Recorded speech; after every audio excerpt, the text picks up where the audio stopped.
Our hen house is a squawking house. Our hen house is their hen house. Our hen house, ooh, it's a funky fresh house. Our hen house is your hen house.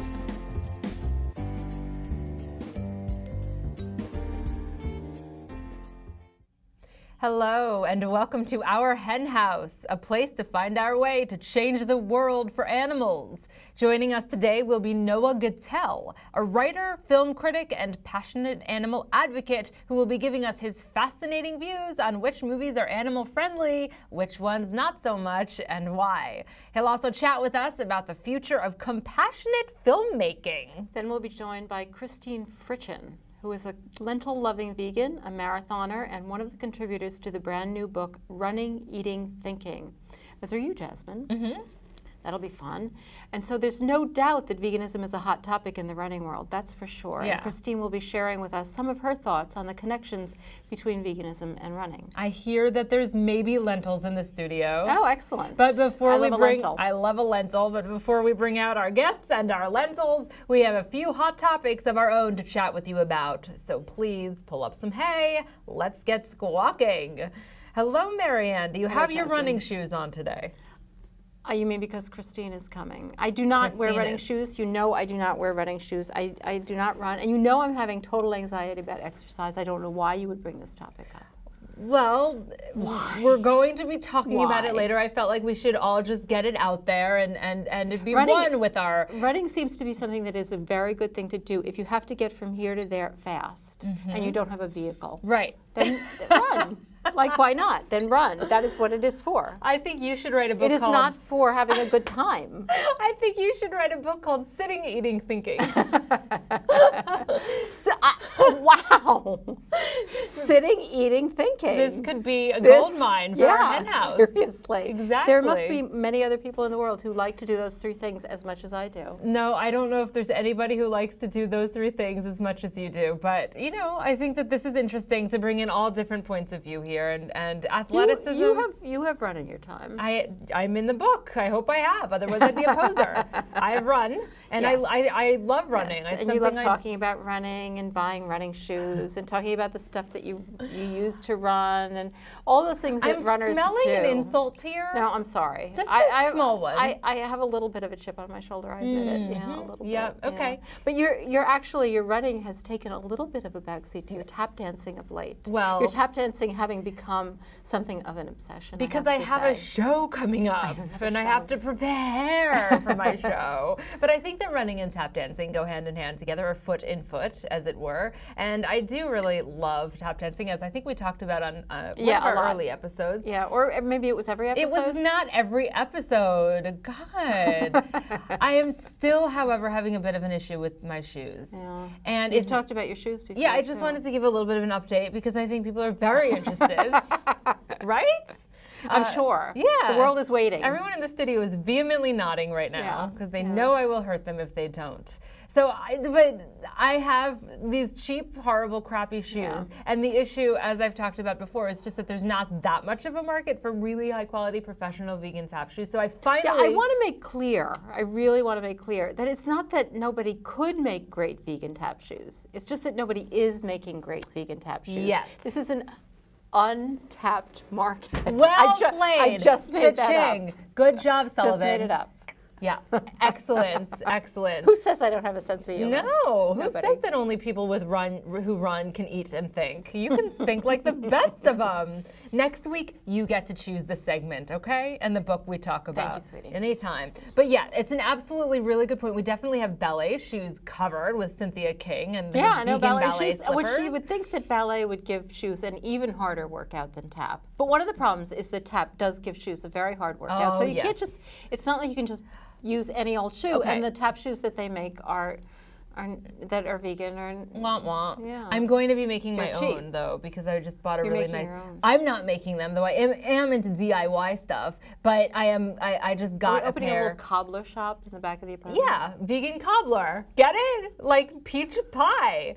Anyway, I digress. Again, enough about my shoes. The reason I wanted to bring them up because I wanted an excuse to A, talk about my tap dancing again, because why not? And B, talk about Modern Meadow. Yeah, Modern Meadow is pretty crazy because I just found out. I mean, I've known for a while that Modern Meadow exists, and we'll talk about what it is in a moment. I just found out it's moving to Brooklyn. I'm pretty sure it's moving to Brooklyn. Yeah. And they're moving their whole production facility here to Brooklyn. And it's going to be an amazing production facility. They are a 3D printing company that is going to be using these crazy modern 3D printing technologies where you can print anything. Like you can, I don't know. We could print a new dog. We could print another one of you, And we could print But they're going to be, whatever it is. So I don't understand it at all. Second. It's crazy. It's like in vitro meat, but it's in vitro leather. So it's like lab-grown leather. Well, they're also going to be making meat. Right. They're also going to be doing that. I don't need that for my tap shoes, so I was particularly interested in the lab-grown leather. And just the fact that this is a thing, that this is happening, that we don't need to exploit animals anymore in order to get what we want. No, apparently they can take leather cells or animal cells and turn it into leather. They can take animal cells and turn it into with meat. no And animal. I've heard of other companies doing this. With no animal. I think it's very smart that they're starting with leather, and one of the reasons they are is that people would have more of an acceptance level for leather because they're not actually eating it. So it takes people a while to get used to eating something new that's very bizarre to them. It takes them approximately, my experience has been like 4 hours to get used to eating a totally new product. Funny story, actually. People will eat almost anything. Almost. I heard that people will eat the bodies of dead animals. Oh, that's just ridiculous. Where do we live dead birds. in archaic times? I've heard of people who eat dead birds. Stop. I know. Breaking news. I know. But no, I did want to bring up, speaking of things that people will eat or that they won't eat, that I used to be a receptionist in a real estate office. Where is this going? It's going back to this. Watch. And one day there's this little communal area where we had where we would bring our own little food. And I just went vegan, so it was 10 years ago. And I brought in these vegan marshmallows. Sweet and Sarah's was the brand. We have to get Sarah sewn onto our Hen House. Amazing vegan marshmallows and other amazing vegan products. But anyway, I digress. So I brought in vegan marshmallows because she'd bring some marshmallows. Why not? She would bring marshmallows. Let's definitely get her on. Yeah. Okay. They're on it, I see. Okay, I just have to say that I put these marshmallows out in the communal area, and I just remember this real estate agent. She picked up a marshmallow and she went, "Vegan marshmallows? What's in that?" It's so pathetic. Thanks. Hold on a second. What's in that? Really? Do we want to go here? Guess what's in real marshmallows, folks? Well, sugar and horse hooves. That's pretty much all that's in marshmallows. Horse hooves. It's gelatin that makes them gel, and gelatin is made out of horse hooves. I think actually it's not always made out of horse hooves. Sometimes it's made out of cow hooves. You say hooves and I say hooves. Hooves. I just learned this about you. This is like amazing. I thought there was nothing I didn't know about you. But anyway, you're right. Okay, hooves. Excuse me. But maybe it's hooves. Hooves, tomato. As long as it's not made out of hooves, I'm fine. That's what's in marshmallows. And actually, Sweet and Sarah marshmallows are so much better. Amazing. They're just delicious. Our friends, Ethan and Michael, who they have these like vegan s'mores parties. Get invited to them, people watching this. I'd forgotten about them. Just find out who I'm talking about, stalk them, get invited to their vegan s'mores parties. But anyway, yeah, they're pretty fabulous. How did we get talking about vegan s'mores? We were talking about tap dancing. Oh, we were talking about, I'm backtracking here. We were talking about how people will eat some things and not others, and we were talking about in vitro. We were like, walk like an Egyptian. Yeah. Well, anyway, there's going to be the leather, and nobody's going to have to eat it unless they really want to. And so maybe once they have the leather, they'll be making vegan tap shoes out of that. But I still think, I don't even think they need that. I think they could be making great vegan tap shoes. But they just, need to not be using crappy stuff. Yeah, that's the key. But I mean, tapping isn't your only activity of late. No, of course. Well, see, I don't know if I would consider tap an exercise exactly. So that was what my running. I think it's an exercise. It's an exercise, but it's not. That's not. It's like my impetus for it is not like today I'm going to exercise. It's like today I'm going to have a blast and go tap dancing. But I remember when I was training for the half marathon in Portland, where we were staying for 6 months. It was like this huge world of vegans and runners. Took over. Like the running scene in Portland is insane. insane, and it No, it took over truly is. everything, absolutely everything. And I know we're going to be talking to Christine Frietchen a little bit later today about some more of the connections between veganism and running, and of course this new book that's out. I'm so excited to be a contributor to it, where I'm talking about that. I think there should be a book called like Tapping Eating Running. I mean, no, that doesn't work. Thinking Eating Tapping.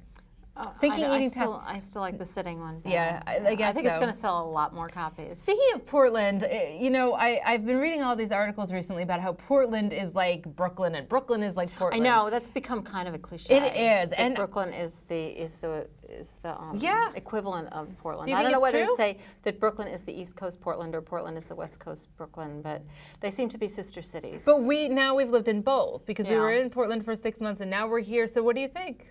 How does one stack up? There are dramatic similarities. There are. Yeah. We were at Barba's. Is that how you say it? Barba's. And it's this bar on 9th In Park Street in Slope, Park yeah. Slope. And we were seeing like this, I don't know, klezmer folk rock Already pop we're in Portland territory. band. And we were like, okay. They were amazing, by the way. And we were with our friend who was staying with us. Who's from Portland. Who was staying with us from Portland. And there was like this guy there when we walked in. He had this big red beard. And it kind of went like whoosh. Like, have you seen guys whose beard goes whoosh? And she was like, okay, I'm home. It's like I'm home. I think the people there actually were hired off of the set of Portlandia. I They were totally more agree. Brooklyn is actually more diverse, I think, than Portland. There's a wider variety, but Agreed. there's a definite strong theme there. Yeah. I have to say, I regret saying it, but I have to say, the food. Yeah. The food, sadly, is better in It's Portland. better in Yeah. Portland. I agree. There's work to be done. Well, it's healthier too. I think the whole West Coast, just in general, for vegan food, it's very like whole foods based. And here yeah. I think I mean, that the food it's here is good. I'm not saying the amazing. food here is bad, but the food in Portland is amazing. With certain huge exceptions. It's just Because that there's a lot more of it there. But it's not just that it's healthy. It's What that is they it? take healthy food and make it really Yeah. delicious and special and exciting. But I am And it's everywhere. They have bowls everywhere. Bowls? Yeah, Like bowls what are the big Janae thing in made. Portland. Yeah. yeah, bowls are like the thing there. It's just What was that restaurant? They had like the Southern bowl and it had the barbecue canteen. sauce It was and- called oh, it was canteen. so yeah, it's good. just it's so exciting to me to see how we are just really evolving as a borough that takes its food seriously. And I keep seeing more and more places popping up. And so I think we could think well beyond just the whole cliche. This is what vegans eat. They smell like patchouli, and they all they eat is lettuce. No, I think the cuisine in Brooklyn is evolving dramatically. I can't wait to try something. There are places that we haven't tried yet. There's Buna Cafe. I'm so excited about moving in that direction. And I think the ethnic food in Brooklyn is probably better than it was in Portland. But there's so much room to grow. Well, speaking of room to grow, Marianne, I think we should go back to this whole exercise conundrum that you're having. Oh, come on. No, I thought just we wanna got say- off of it. I I thought we were thought- talking about food. Well, we can talk about food too, but you were mentioning that exercise should be a part of our everyday life, but is there a way of exercising that speaks to your soul? Like, is that too cliche to even bring up? Like, what No. about yoga? I mean, I can do yoga. Okay. I can do yoga. You like It's not it. as offensive as many things, One- but it's not as much fun as sitting and reading a book. I want to mention something about yoga. Why that, is it that other people get this thing from exercise that I don't? Okay, but this is the thing about yoga, that what I find frustrating is when you have like that uber crunchy yoga class and you're sitting there and you're like, oming or whatever, and the teacher's like talking about how peaceful everything is, and then all of a sudden afterwards everyone's grabbing their sausage sandwich on the way out. And on the flip side of that is a place like Jiva Mukti, which is over near Union Square, where they really advocate veganism as part of the whole ethic of like a compassionate living toward yourself and toward other beings. Yeah, no, I agree that veganism should certainly be part of yoga, and it is for many people. Yeah. But then there's also the exercise part. That's just like, where'd they get that from? Yeah, I'm totally down with the exercise part. Yeah, no, I think that you could probably start a whole movement here in Brooklyn of people who like to sit and talk about yoga. I'm gonna start exercising. I mean, everybody agrees that at my age that it's absolutely necessary, and anybody who has any advice to offer me, I'm gonna take it. Oh, you are? Yeah. Well, Okay. I'm gonna consider it. I think, and it's very important. I mean, I think that veganism can extend your life. I really do. Absolutely. I mean, it increases your chances. But, you know, you can't just ignore the fact that your body needs to move. And I don't know why mine doesn't want to, but we're going to do something about it. Well, you have to respect your own animal rights as well. And the fact that you're in this to be compassionate means that we want to be compassionate to ourselves also. Are you mad at me for bringing that up? Yeah, totally. Yeah, it was really pretentious of me to say, wasn't it? But all of this talk about running and tap dancing is definitely making me tired. And my favorite thing to do when I want to relax is to see a good film, preferably one that does not exploit any animals or makes anybody go running. Now that I can get into. Yeah, no kidding. And our first guest today might have a few opinions on the matter of animal exploitation in film. Animal advocate Noah Gittell writes about film and politics for The Atlantic and has also been seen in impressive outlets such as the Washington City Paper, Salon, Think Progress, and RogerEbert.com, among others. I love Noah Gittell. I love his blog over at realchange.net, Yeah, it really is terrific. R-E-E-L, Real Change. And he's also a major gifts officer and former lobbyist for the Physicians Committee for Responsible He Medicine. does remarkable work, and I'm definitely looking forward to picking his brain a little. I love the subject of animals in film, and I think it's really a fascinating topic. But before he joins us, I want to watch this unbelievably good movie. Speaking of amazing films, oh my God, this film was going to just blow your minds into pieces. It actually really is. So good. It's called Frosty the Snow Goat, and it is about Frosty the Snow Goat. And I just want you to be forewarned, you're probably going to die from cute overload. This is one very cute animal. Maybe the cutest on the planet. Maybe. Maybe. Yeah. Let's watch.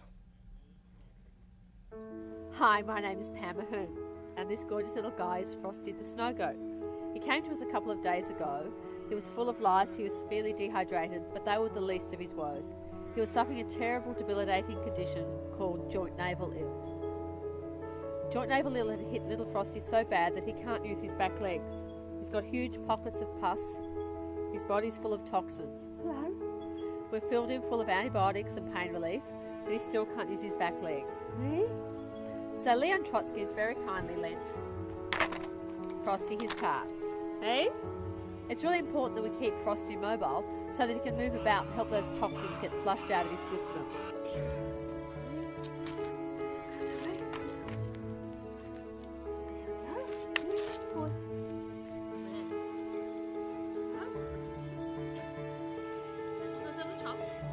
Yeah. Here you go. Hey, how's that now? You get about. Hey. Now you get about. Good boy. That's it.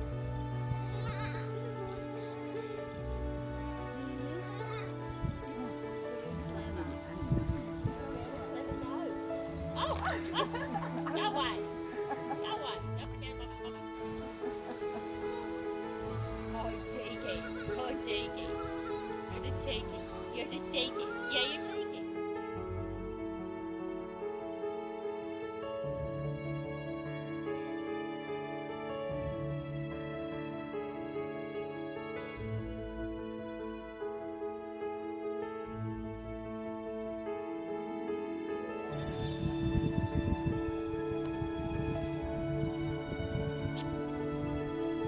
You're the dearest little bird.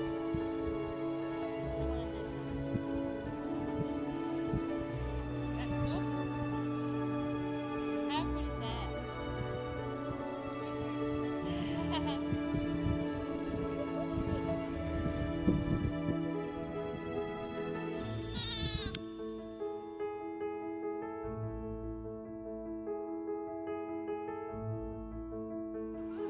Hey, cheeky man. Dear little man. That is one fantastic goat.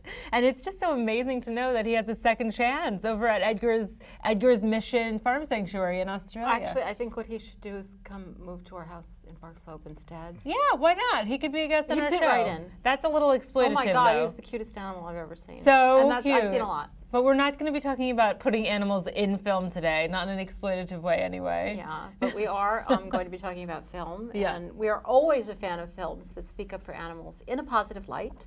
and don't oppress them in the process. Two important issues, and that's an area that our first guest today, Noah Gittell, is an expert in. Welcome to our Hen House, Noah. Thank you for having me. We're so excited to We have are. you. We're big fans of your brain and the way you think and of your consciences and all of that. And you've written about a certain level of misanthropy, I would say, in films today. And We like to talk about misanthropy here on Yeah. our Hen House. As do I, as do all vegans. we're indefatigably negative. But, you know, of course, the film Noah, not to be confused with You, Noah, is one of the films that you've talked about, and you feel as though that it demonstrates a rather negative view of humanity. Can you talk about that a little bit? Well, I think it does, but I think it kind of scales back at the end. But we'll get to that in a minute. I really connected to this movie a lot, and not just because we have the same name, but Very egocentric of you. that doesn't hurt. So the director of this movie, Darren Aronofsky, who I think is vegan I himself. believe Yeah. so. That's what I've read. He took this story of Noah that we all know, and to my mind, really shaped it as an animal rights text or a manifesto, if you will. Before the character of Noah receives his message from God that he's supposed to build the ark and everything and save all the animals, he already loves animals and hates Right. humans. When we first meet him, he's out with his family. He's kind of away from civilization, teaching them to respect the earth and respect animals. And in one of the very first sequences, a wounded animal who has been hunted, he has an arrow sticking out of his or her belly, kind of runs past him, and he goes to take care of it and comfort it when it dies. And then the hunters come, and they're angry that he won't let them have their meat, so he kicks their butts. Right. And that's just a total vegan fantasy as Well, far as I'm and And they concerned. really are. His family is vegan, right?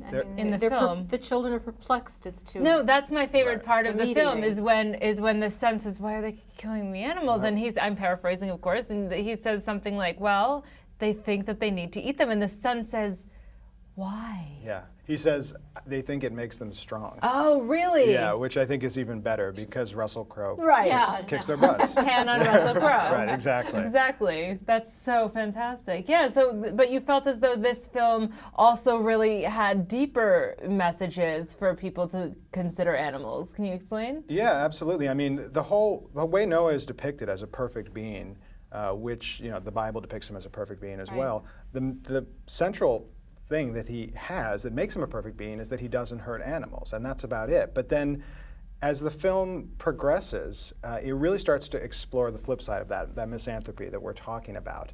Once, and spoilers, I guess, for people who don't know the story of Noah, once he boards the ark with his family and all of humanity has been wiped away, he gets another message from God. And it's not just that he and his family get to survive. Now, the new message is that your whole family has to die too. Mankind cannot be redeemed. And not only that, your stepdaughter, played by, I don't remember her name from Harry Potter. Right. Right. Lovely, Yeah, lovely she's lady. wonderful. Your stepdaughter is pregnant, and if it's a girl, you have to kill the infant child so that man cannot continue to reproduce and live. And the character of Noah is totally fine with this. It reinforces his misanthropy, and it's a message from God, so he's going to go ahead and do this.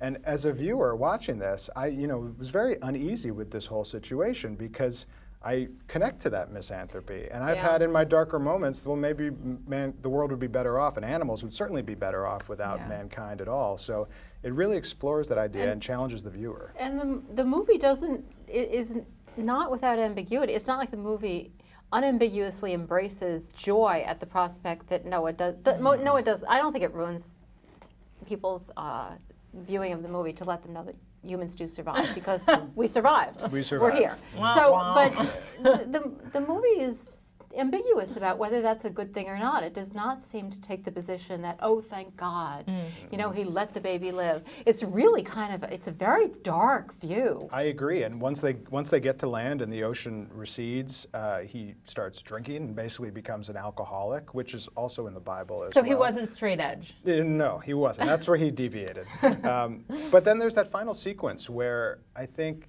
his daughter-in-law is talking to him about mankind's ability to do better and be kinder. And the director, Aronofsky, overlays that with images of animals, mother animals and their children. And that was not about what happened back then. That was Yeah. a call to action to us in the present. Yeah. And I thought it was just incredibly I know. moving. Totally I totally agree. agree. Like from Noah till now, all right, we have screwed it up, but that doesn't mean we have to continue But to. Exactly. speaking of Yeah. not screwing it Powerful. up anymore, and while we're on the subject of the film Noah, one thing that I think is particularly remarkable about it is the fact that no animals were used at all. It was all CGI. Can you talk about what CGI is? Well, CGI means computer-generated imagery, and that's about all I know about it. I know that it's been going on since the 80s, and Right. it's advanced to the level where we don't need to use animals almost That at Robin all. Hood Unbelievable. Jumanji was one of the first That's really right. major films that used it effectively, I think. I think yeah. that's true. And that was a movie like Noah that you couldn't have made without CGI. I mean, you couldn't have made Noah, at least the way they made it, while actually bringing all those animals to the ark. It would have been impossible. Exactly. So for Aronofsky, he describes it as an ethical choice to some degree. He made a film called The Fountain, where I think a goat was used, and he was really appalled at the way that animal was treated on the set. And that kind of opened the door in his mind to think about animals in a new way. And when he made this film, he really felt it would not dovetail with the message of the film to use animals and see them Yeah. hurt. But I think you're right that the ability to create CGI animals really opens up the world for Yeah. these directors and Amazing. what they can do on film. And I think we saw the same thing in Rise of the Planet of the Apes Yes. a couple Yeah. of years ago, Yeah. which was actually, I think, a combination of motion capture and CGI. And look at how they Yeah. did that story 30 years ago. It didn't look nearly as There's- realistic. Oh yeah, the advances are unbelievable. I was disappointed that there were real horses used in The Rise of the Planet Yeah, of I the think Apes. it's a growing. Yeah, but it's still, I was completely thrilled with the use of CGI in that film, and I loved it. I thought that was another example of a film that has important animal Yeah, messages can you throughout talk a it. little bit about the whole franchise, and then that movie, and the one that's coming up too? The Sure. Planet of the Apes. Well, I love Rise of the Planet of the Apes. I mean, I remember Yeah. watching that sequence when I was sitting in the theater watching that sequence where the animals, they start breaking out of the lab. Yeah. And then they even go to the zoo and break the animals out of the zoo. It wasn't even just about, animals and research. It was like a complete animal liberation. And it was very cathartic for me watching that. And in that movie, it's very unusual that the character of Caesar is basically the protagonist of the film, especially as it goes on, and the human characters kind of become less That's really important. true. Yeah. And Who's the hero? really, and that's a real narrative shift that occurs in that film. And I think for the viewer, that can have a huge impact on the way you think about animals. That's a really interesting point. Yeah, that suddenly you're shifted into taking the whole story from the viewpoint of the animal. Exactly. Yeah, I hadn't really thought of it in those terms. What about the one that's coming up? Well, I was interested when I heard about that because, I heard that it was about a war between the humans and the chimps. And I thought, well, they were able to make us sympathize with the chimps in the first one because they were imprisoned at the Right. outset. And I worried that in this one, it might lean more towards the human perspective. But everything that I've heard says, I know. We don't How want the terrible humans that to would be. win. They win all the time. Everything that I've heard says that's not the Humankind case. continues. What a cliche. I actually want to produce this sequel to Noah, the movie, my way. What happens next? But the apes are going to. From what I've heard, the humans don't even enter the story for the first hour of the Wow. film. Yeah, which is great. And Interesting. it is very sympathetic still to the chimpanzee's perspective. So Excellent. I'm That's definitely very looking good. forward Any to other that. movies that you're waiting for that you think are going to have a good message regarding animals? There is one, and it's called How to Train Your Dragon 2. Oh, I love How to Train Your Dragon is like one of my favorite movies Yeah. ever. It's Oh, I mean, I fantastic. love animation. I like to call it cartoons, but I know I should call it animation Well, because it's more serious. And that was It's great. brilliant. Animated films have featured animal protagonists for decades and That's decades and true, yeah. decades, obviously. But How to Train Your Dragon, I really saw as an animal rights text because you have, for those who aren't familiar, it's about a group of Vikings who are kind of at war with these dragons, and the dragons come and kill the Vikings, and the Vikings try to fight back and kill the dragons. And there's this one kid, this lead character, who kind of starts to see the dragons a different way, and he has this emotional connection with one of them that is supposed to be the most fierce and the most vicious of all.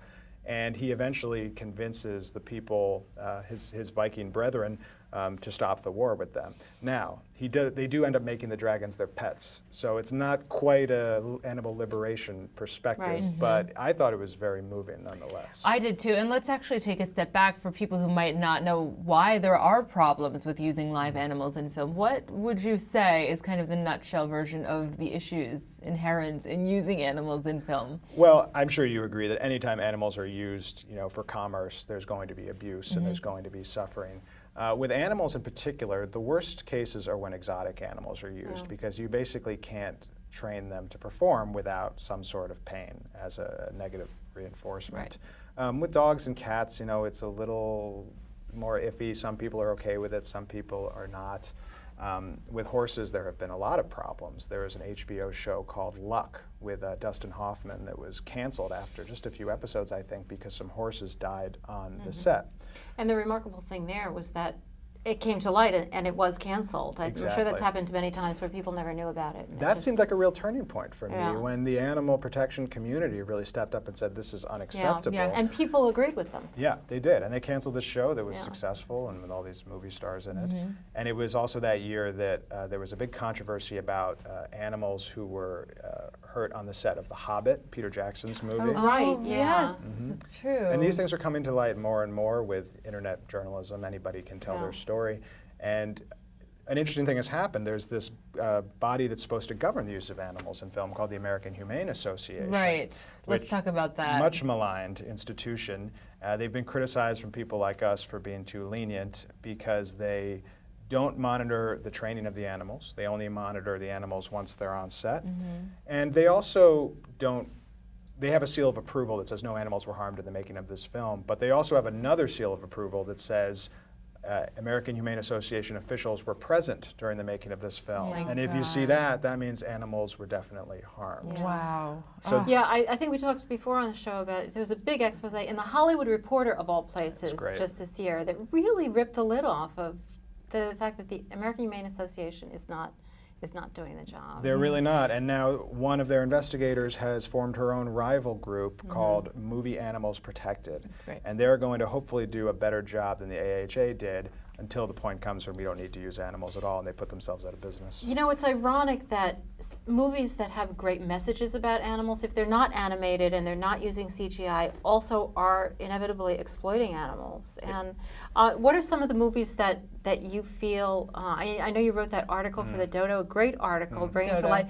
some really interesting movies that people might not have thought about that really view animals in a new way. One of my favorites was City Slickers, though of course real animals were definitely used in the production of that film. Can you tell us a little bit about why you feel that was an important movie for animals? Sure. A lot of people mention that one to me because it was such a big hit. I mean, everybody saw that movie. It was a huge hit, yeah. When it came a out. while back, but it was a long time ago. I think it was over 20 years ago Oh my now. God. Oh my That God. Sorry. That was mean. that was a lie. Jesus. I saw it too, with my parents. But I loved the film when I was a kid, and people of all ages loved it. And you don't think of it as having an animal rights message because it's about a cattle drive, of all things. It's this vacation cattle drive. There's this character from the city, played by Billy Crystal, of course, who is kind of sad and depressed, having a midlife crisis. And he goes on this vacation cattle drive with his friends. It's an escape for urbanites to go live out in the country and pretend to be cowboys for a week.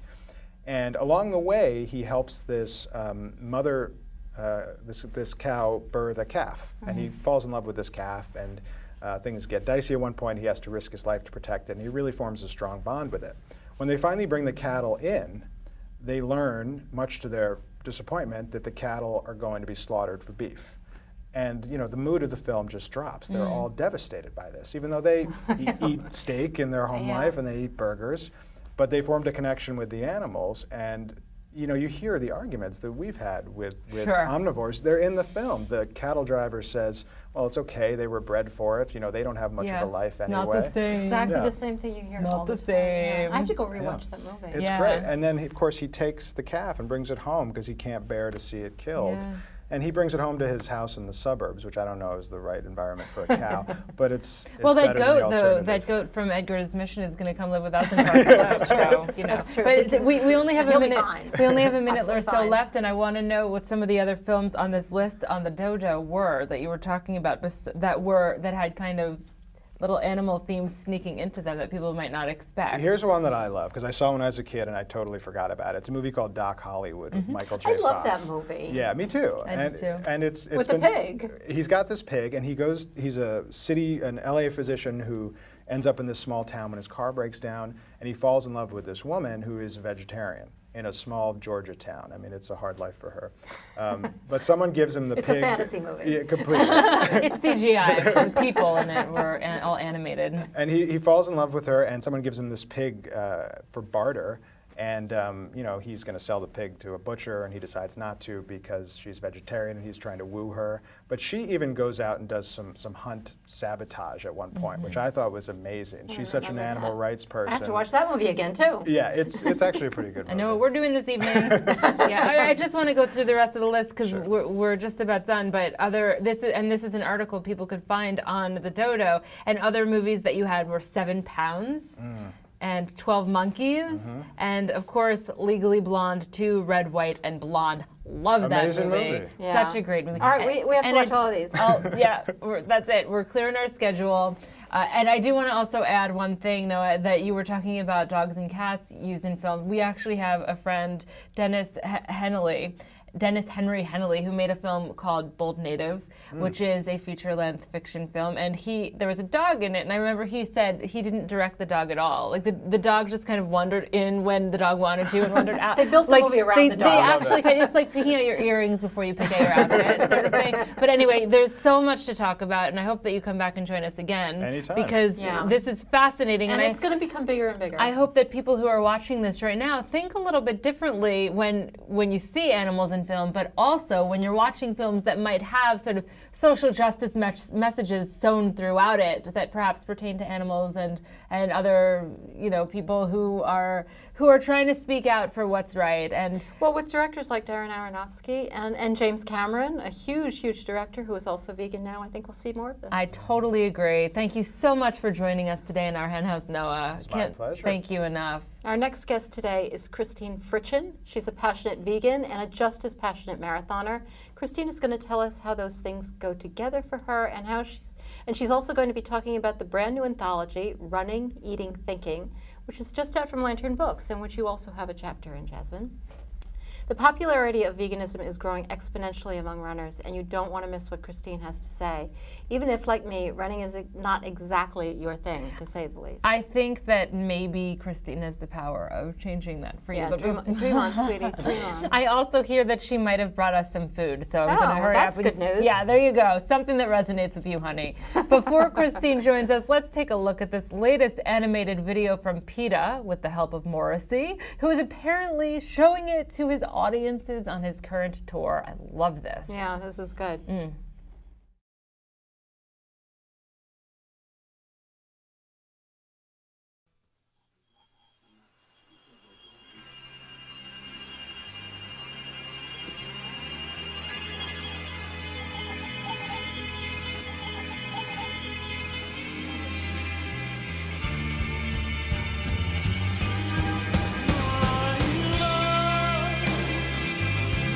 Wherever you are,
just never arrives, and it's never seemed so far away.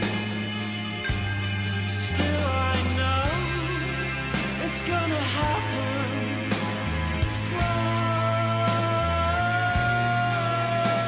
someday to you.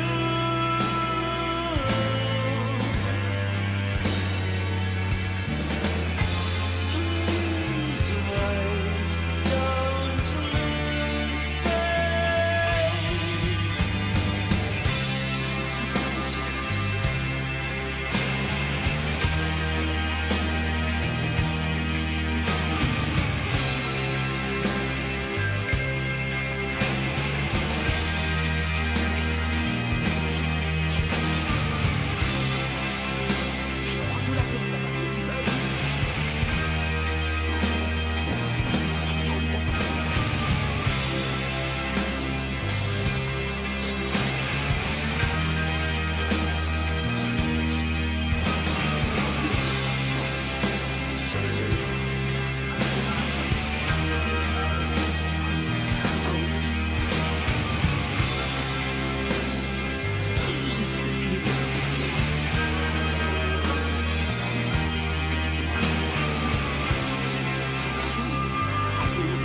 I don't know how an animated video can manage to be that heart-rending. It's really amazing. It's the music. It's Morrissey. Yeah. It's so incredible to know that Morrissey is showing that at all of his concerts. He's really an amazing advocate. Think of all of the hearts and minds he can change just by being It's there very powerful. and showing that. Oh, and speaking of changing minds, I have some confidence that our next guest might have the power to change Marianne's mind about running. Yeah, anyway. I don't know about that. I mean, I know she's going to be great, but I think we may turn the world vegan before my man gets changed about running. We'll see how it goes. I'm very excited to welcome Christine Frietchen to our Hen House today to talk about running and veganism and where the two intersect for her. Welcome to our Hen House, Christine. Thank you. Cluck, cluck. I'm very happy to be here. We're very excited to have you. I know that you live in Park Slope, as do we. So I think that we'll just start tomorrow morning off. We'll start Marianne's training regime. Knock on our door. What was this, an entire setup? Yeah, that's It is. This It is. is. This is an intervention. This entire show was designed to get It's a me running abduction. We're going to make you feel the joy.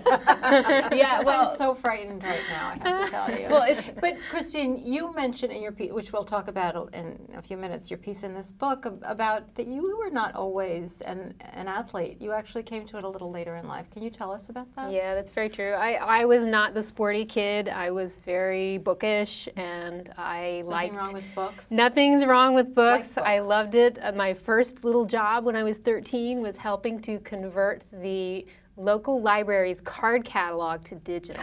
Oh. So I got to spend a whole summer, and notice I say I got to spend, not I had to. No, I'm totally. Marianne actually has I a have a degree in master's in library libraries. Oh, Yeah. so I took the little I'm with cards you. and tried to find the physical book in the library. 50% of the time we couldn't find it. Wow. And then I it was, missed it was always actually. exciting. I missed Wow, the half card. of Yeah. the books in your library were stolen. Yeah, well, yeah. I it missed was- the card catalogs. I do. I missed love the card them. All catalogs. right, getting back to The running. typing. Right, the typing. We'll have to have you on next. So how did you get into running after all? After this childhood in the library? Something happened to me in my late 30s. I had a couple of coworkers who were runners, and I so admired their self-confidence and mastery of their own bodies. That body confidence was not something I ever felt. I was always the heavy kid, kind of the teased fat kid. And I was really quite jealous of that, and they were very encouraging to me as far as running. And one of them, my friend Lee Purdy, she actually challenged me to enter a race and train for it. She said she'd do it with me, and she did. We ran a 5-mile race together, and I was kind of hooked from that Interesting. point on. But it wasn't just the results at that point. You actually enjoyed the process. I assume. loved everything about it. Yeah, It's so great. I mean, it's something that I'm excited is being more and more talked about among vegans as well, because you and I are lucky enough to be contributors to this new book, Running, Eating, Thinking, from Lantern Books, which is right here in Brooklyn. And Marianne and I both greatly enjoyed your chapter, Yeah, Christine. absolutely. Thank you. I would love to just sort of take a step back and talk more about when you found veganism, because and by the way, going back to what you said a moment ago about how in your late 30s you started running, I can't even believe you've been in your late 30s yet. I thought you were waiting to get there. Yeah, exactly. So that I'm going to say is a testament to veganism. I'm just going to put it there. When did you find yourself going the vegan route? I think, like a lot of people, it happened in stages. I think this is very common. Lots of vegans I know kind of followed that same path. I was living alone, so I really didn't buy a lot of meat to begin with, because it's hard to buy, it's hard to store, it goes bad, it smells terrible, and I just stopped using it. Eventually, I met a guy, and he was a vegan. So for a while, I still resisted because I still liked cheese and thought I loved cheese. And eventually, I challenged myself. Let's give this a couple weeks. No more dairy, and I felt so amazing. Yeah. But like a lot of people, I really persisted in that view that humane dairy was really possible. That we had flocks of happy chickens running around voluntarily laying eggs and happy cows. So I really persisted with that view for a long time, and I think that happens to a lot of people. People will hold on to what they want to believe. As long as they want to, that's right. I think it's so interesting that you found that it did make you feel better, but you were also motivated by caring about animals, and it still took a long time, even with all of these inputs. But it did make you feel better, right? And did it have an effect on your running as well? It had a huge effect, huge. Before, I was running maybe 9.5, 10-minute miles. That was kind of my pace.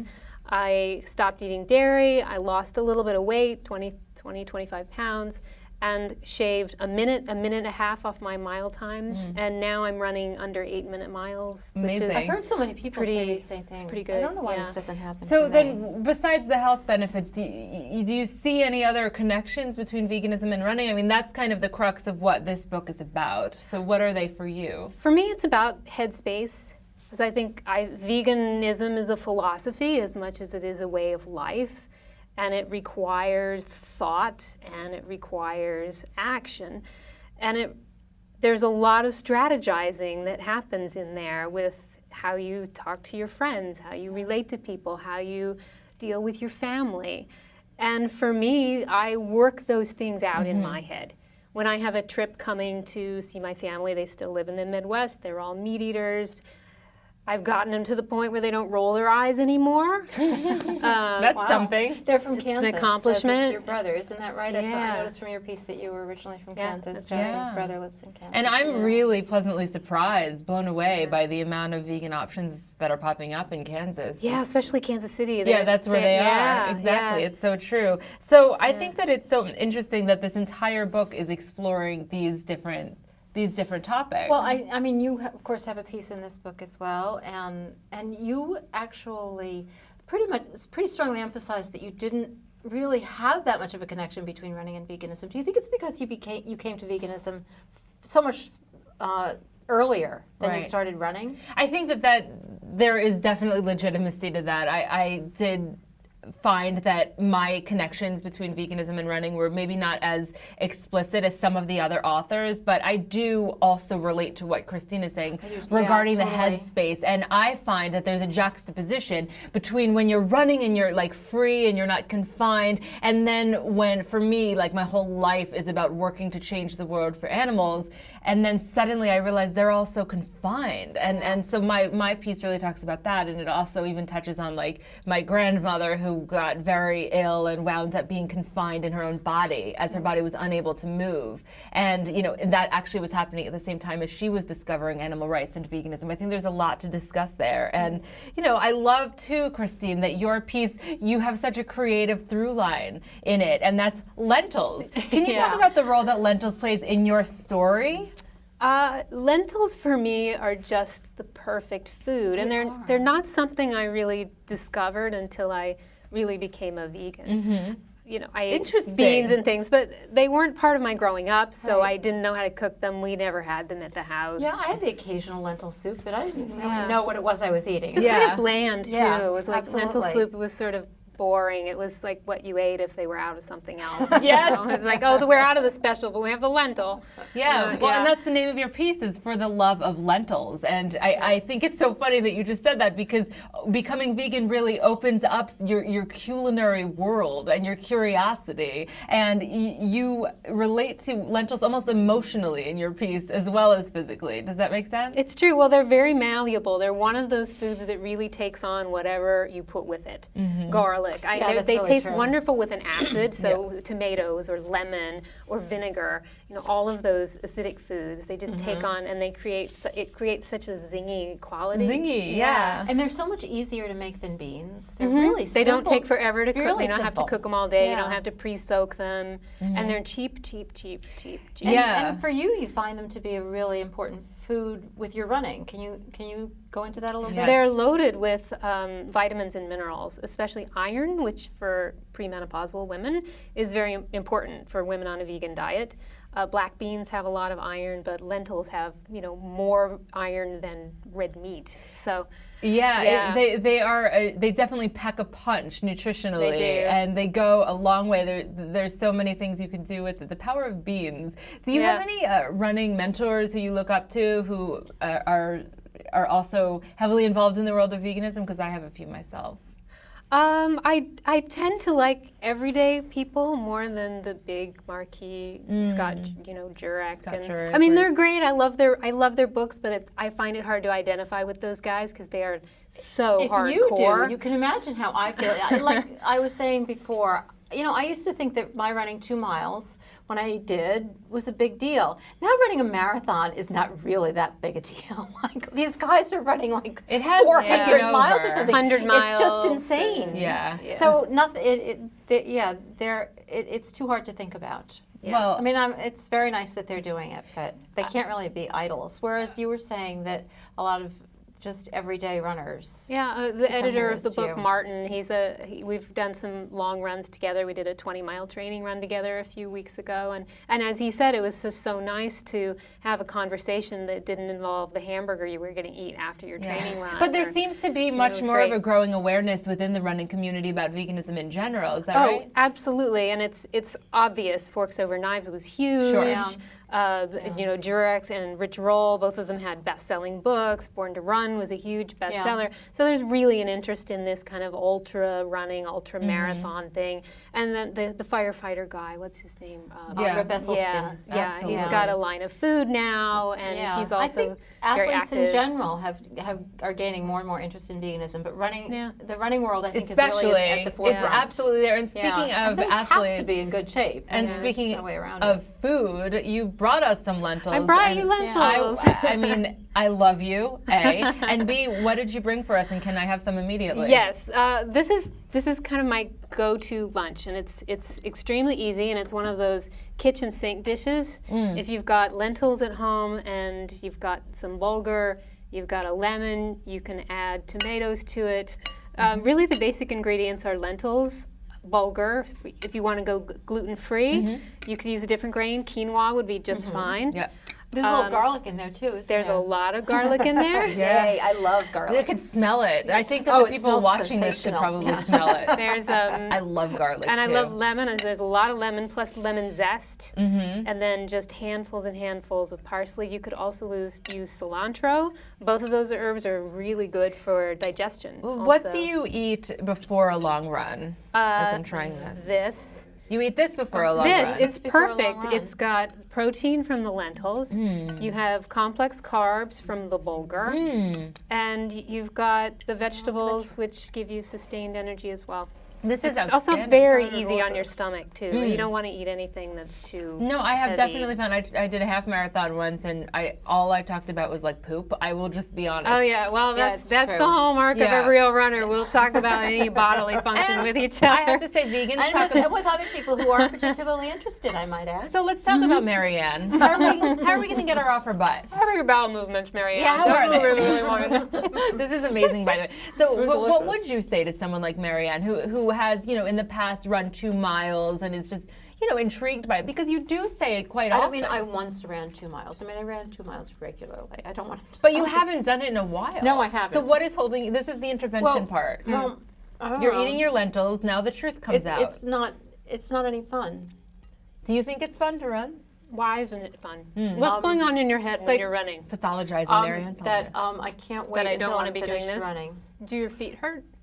My knees hurt sometimes. That's part of it. yeah. If you can strengthen your knees, that will go a long way to making it more fun for yourself. I have a suggestion. You need a foam roller. Oh, we have one. I have a suggestion. Music. It's one of my most favorite parts of running is that I get to listen to all of the show tunes I want and nobody will yell at me. No, that's true. I've run. I frequently when I've run with my dogs, and which is great because it gave them exercise and I love them. But it does make it a little less of that solitary experience that you were talking about. That I thought that was such an insightful comment. That it gives you that headspace, and it's easy to forget when you've been vegan for a long time and doing animal rights for a long time. How much strategizing you really it's such a huge change in everything you think. You really have to rethink your life in so many ways. And I love that you mentioned that running gave you that thinking time to do that. Yeah. And I could use a little thinking time. God knows. Well, for new runners, it's often helpful to go with other people. I mean, for me, that's how I I hate other started. people. Yeah, Marianne doesn't like people. That would be a big no-no. I Keep her away. I don't also think that don't. would I work. also think it's just fine if you don't like running. I have many friends that Well, the don't problem is like I have running, to and do it's something. it's okay. If you Well, don't I like have to running. do something. But what I think is so great about this book, Running, Eating, Thinking, is that it really has something for everyone. And it's from Lantern Books, which is one of our favorite publishers, and it's here in Brooklyn. And I'm speaking from a much different place in the book than other people are speaking from. I call myself a non-runner in this book, even though I know that sometimes makes It's you just want to kinda throw annoying. tabbouleh at me. But I'm a don't. non-runner. All right. But the point I is, just run. No, but the point is, you do like it. I mean, there's things about it that you like. And Christine, I'm just so inspired by the fact that you're approaching this from such a creative place. I'm sensing that you get a lot of creativity from it. Vegans and runners both come in all different shapes and sizes. I think it's a really great way of getting back into your body. And I hope that people check out this book, Running, Eating, I Thinking. found both And the of your royalties are going pieces. to charity too. Excellent. Well, that's And both of your pieces were very inspiring. I really have to say that's true. and I'm inspired by the lentils I'm eating right now. These are delicious. These are very, and very you get the good. recipe. The recipe is in your chapter, right? You have a I have recipe. a soup recipe in the book, but you could put this on I'll give it to you. You can put it on the site or Excellent. Facebook. I would love to. And I'm so grateful to you, Christine, for joining us today in our Hen House. I hope that our readers will get the book, Running, Eating, Thinking, which you can learn more about at lanternbooks.com. And you can buy it in regular 3-dimensional book form or in e-book form, as the kids are calling it these days. And that's our show for this week. Thank you so much for joining us here at our Hen House. If you just can't get enough of us, remember you can find our podcast on iTunes, Stitcher, and on the Our Hen House online magazine, which you can find at ourhenhouse.org. And we'll be back right here with a brand new show next week. Right here. Right here. Right in this spot. Maybe still eating lentils. No, I'm going to be finished in about 30 seconds with these. Our hen house is a squawking house. Our hen house is their hen house. Our hen house. Ooh, it's a funky fresh house. Our hen house is your hen house.